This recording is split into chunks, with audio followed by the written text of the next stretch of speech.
Hello दोस्तों, कैसे हो? आई विश फाइन हो, लॉकडाउन में हो और लॉकडाउन का पालन कर रहे होगे। तो चलिए शुरू करते हैं। आज का जो हमारा टॉपिक है वो एलिफेंट बॉन्ड है। ठीक है, एलिफेंट बॉन्ड क्या है इस पे पहले मैं एक छोटा सा ओवरव्यू दे रहा हूँ। हम सभी जानते हैं दोस्तों कि हमारे देश में बहुत सारे, हमारे देश का दूसरे देशों में, फॉरेन में बहुत सारा ब्लैक मनी है।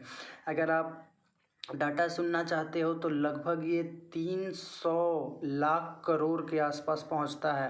ठीक है, यानी लगभग 1500 बिलियन डॉलर का ब्लैक मनी हमारे देश का ओवरसीज़ में है। और ऐसा नहीं है कि गवर्नमेंट ने पहले इनिशिएटिव नहीं लिया है, गवर्नमेंट ने कुछ इनिशिएटिव लिया हुआ है इसको ब्रिंग बैक करने के लिए, लेकिन उन गवर्नमेंट को जितनी सफलता मिलना चाहिए था इसमें उनको मिला नहीं है। मैं उस पे आऊँगा, उससे पहले मैं आपको यह बोल रहा हूँ कि ये ब्लैक मनी होता क्या है। अगर इसका आप डेफिनेशन की बात करोगे तो मैं सिंपली यह कहूँगा कि ब्लैक मनी का कोई भी यूनिवर्सल डेफिनेशन नहीं होता है। मैं फिर से बोल रहा हूँ, black money does not have a universal definition. ठीक है, it can be generated using perfectly legal activities by hiding entire income और ए पार्ट ऑफ इनकम। यानी ब्लैक मनी को जनरेट किया जा सकता है किस चीज़ से? लीगल एक्टिविटी से। आप क्या कर रहे हो, आपने कमाया और कमाने के बाद पूरा का पूरा इनकम आपने क्या कर लिया, हाइड कर लिया। ठीक है, यानी डिस्क्लोज ही नहीं किया गवर्नमेंट के सामने, या उसमें से कुछ पार्ट को आपने क्या कर लिया, हाइड कर लिया, बाकी सारे को क्या कर दिया आपने, बाकी जो रिमेनिंग था थोड़ा बहुत आपने उसको डिस्क्लोज कर दिया। तो जिस पोर्शन को आपने डिस्क्लोज नहीं किया, आप तो उस पर टैक्स नहीं दे रहे हो, देन हम क्या कह सकते हैं कि वो हमारा किस चीज़ का पार्ट हो जाएगा, ब्लैक मनी का पार्ट हो जाएगा। ठीक है, नेक्स्ट पॉइंट पे हम लोग और भी बात कर सकते हैं कि ब्लैक मनी जो होता है वो और भी जनरेट कैसे हो सकता है। तो मान लेते हो कि कोई क्राइम कर रहा है या करप्शन कर रहा है, तो हम कह सकते हैं कि ब्लैक मनी को उस तरह से भी जनरेट करा जा सकता है। फ़िलहाल हमारा ये टॉपिक ब्लैक मनी पे नहीं है, बस मैंने आपको एक यहाँ पे ओवरव्यू 2 मिनट का दे दिया ताकि आपको यह पता चले कि आखिर ब्लैक मनी है कितना और क्या होता है। ठीक है, अब इसमें हम लोग इसी ब्लैक मनी को लाने के लिए गवर्नमेंट को रिकमेंड किया गया है एक इनिशिएटिव, ताकि गवर्नमेंट अगर इसको लेकर के चलता है आगे, देन जो ब्लैक मनी है, जो लोगों का ब्लैक मनी है, तो लोग ब्लैक मनी को डिस्क्लोज करना स्टार्ट कर देंगे। क्या है ये रिकमेंडेशन? उससे पहले इसमें एक टर्म लगा हुआ है elephant bond, elephant, this is elephant. ठीक है, and second one is bond. Bond क्या होता है, मैंने आपको पिछले वीडियो में भी एक में बताया था। बॉन्ड बस एक पीस ऑफ पेपर है, एक पेपर है। ठीक है, जो इशू किया जा सकता है गवर्नमेंट के द्वारा भी या किसी दूसरे प्राइवेट कंपनी के द्वारा भी इशू किया जा सकता है। ठीक है, जैसे मान लेते हैं एक पेपर है, पेपर कोई भी, मान लेते हैं ये पेपर है, ये पेपर आपको गवर्नमेंट दे देगा। मान लेते हैं कि ये 100 रुपया इस पे लिखा हुआ है। ठीक है, तो ये पेपर आपको दे देगा गवर्नमेंट और बदले में वो 100 रुपया आपसे ले लेगा। अब इस पेपर पे क्या लिखा रहेगा, इस पेपर पे लिखेगा अमाउंट 100 रुपया है। ठीक है, इस पे आपको इंटरेस्ट रेट कितना मिलेगा, तो मान लेते हैं कुछ भी 5% का आपको इंटरेस्ट रेट मिलेगा। और इसका टेन्यूर कितने सालों के लिए है, तो जो भी है, शॉर्ट टर्म है, लॉन्ग टर्म है, जैसा भी हो, तो 10 साल, 5 साल, 15 साल, 20 साल, 30 साल, जो भी लिखा रहेगा तो वो टेन्यूर लिखा रहेगा। ठीक है, अब मान लेते हैं कि एग्जाम्पल के लिए कि 100 रुपये का था, 5% इंटरेस्ट रेट है और लेटेस्ट सपोज 10 साल के लिए है। तो जब 10 साल हो गया होगा या हो गया, तब आप इस पेपर को ला करके गवर्नमेंट को जमा कर दो या कंपनी को जमा कर दो, बदले में 5% इंटरेस्ट के साथ वो आपको पैसा वापस कर देगा। तो ये बॉन्ड होता है।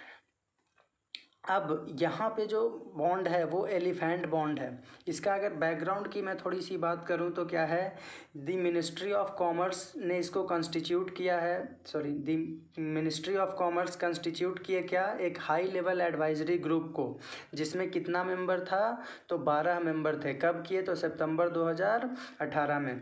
और इसका चेयरमैन कौन था, तो इसका चेयरमैन थे हमारे इकोनॉमिस्ट्स, या जिनको बोल सकते हो कि former member of economic advisory council to the prime minister. क्या नाम है उनका? Doctor Surjit S Bhalla.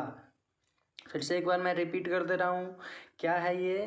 तो मिनिस्ट्री ऑफ कॉमर्स ने एक हाई लेवल एडवाइजरी ग्रुप को कंस्टिट्यूट किया जिसमें 12 मेंबर थे, और उस मेंबर के चेयरमैन कौन थे?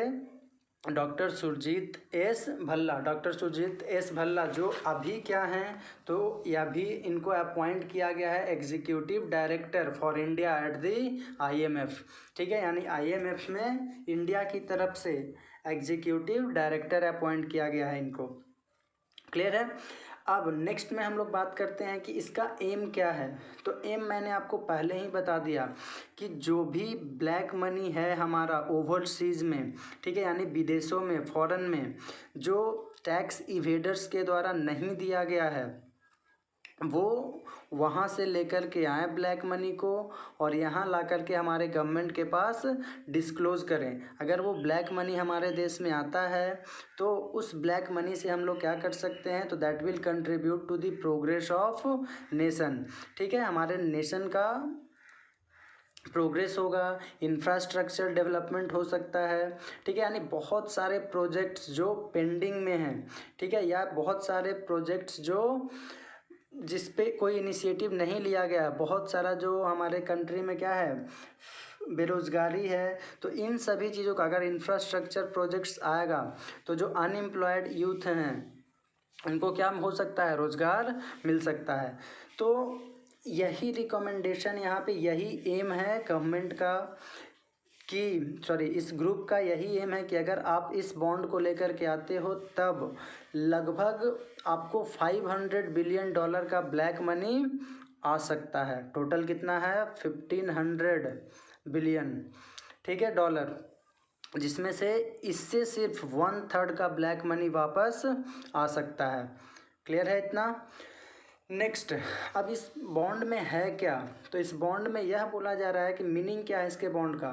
तो यह एक एमनेस्टी स्कीम है जो ब्रिंगिंग अनअकाउंटेड वेल्थ और ब्लैक मनी टू इंडिया। बिल्कुल मैंने पहले ही बता दिया।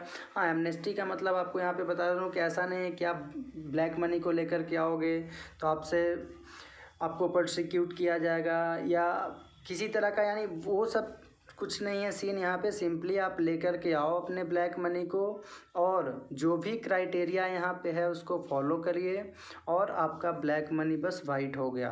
तो क्या है वो, उस पर चर्चा कर लेते हैं। तो देखो, जो भी आपका अनडिस्क्लोज्ड इनकम है, उस अनडिस्क्लोज्ड इनकम में से 15% आपको टैक्स के रूप में गवर्नमेंट ले लेगी। ठीक है, 45% उसका आपके अकाउंट में चला जाएगा, और जो बचा 40%, उस 40% को आपको क्या खरीदना होगा? उस 40% से आपको एलिफेंट बॉन्ड यानी एक बॉन्ड खरीदना होगा, और उस बॉन्ड पे आपको इंटरेस्ट रेट कितने का मिलेगा? 5% का इंटरेस्ट रेट आपको मिलेगा। टेन्यूर जिसका कितने सालों का होगा? तो 20 से 30 साल का टेन्योर रहेगा। लेकिन इसमें एक और इंटरेस्टिंग रिकमेंडेशन क्या है कि जो भी इंटरेस्ट आपने कमाया 20-30 सालों में, उसमें से इंटरेस्ट का 75% फिर से टैक्स के रूप में ले लिया जाएगा। तो मैं ये मानता हूँ कि ओवरऑल यह जो स्कीम है, यह जो बॉन्ड है, वो बहुत ही अच्छा है, क्योंकि ओवरऑल अगर आप देखते हो तो 45% इस तरह से मिल रहा है, और 20 से 30 सालों के अंदर में ये 40% भी तो आपको मिल ही जा रहा है। बदले में आपको कुछ ना कुछ इंटरेस्ट भी मिल ही जाएगा। जो भी इंटरेस्ट 5% के हिसाब से होता है उसमें से 25% और भी मिल रहा है। ठीक है, यानी ओवरऑल अगर आपको देखा जाए तो 85% प्लस सम इंटरेस्ट रेट, जो भी इंटरेस्ट कमाए हैं उसमें से आपको 25% मिल रहा है। तो ओवरऑल ये बहुत ही बेहतर स्कीम लग रहा है। यानी ऐसा माना जा रहा है कि इससे लगभग $500 बिलियन आ सकता है। ठीक है, जैसे कि एग्जांपल लेकर के चलते हैं। मान लेते हैं कि कोई भी एक पर्सन एक्स है जो 100 करोड़ इसके डिस्क्लोज़ किया करके, तो 100 करोड़ में से क्या होगा? 15% यानी 15 करोड़ टैक्स में चला गया। बाकी बचा 45 करोड़ कहाँ चला जाएगा? उसके अकाउंट में सीधा। और जो 40% बच गया यानी 40 करोड़, वो 40 करोड़ का क्या होगा, उसको बॉन्ड खरीदना होगा और उस बॉन्ड पे 20-30 सालों तक उस पर कितना परसेंट इंटरेस्ट रेट मिलेगा, तो 5% के इंटरेस्ट से आपको जो भी अमाउंट होता है वो रहेगा।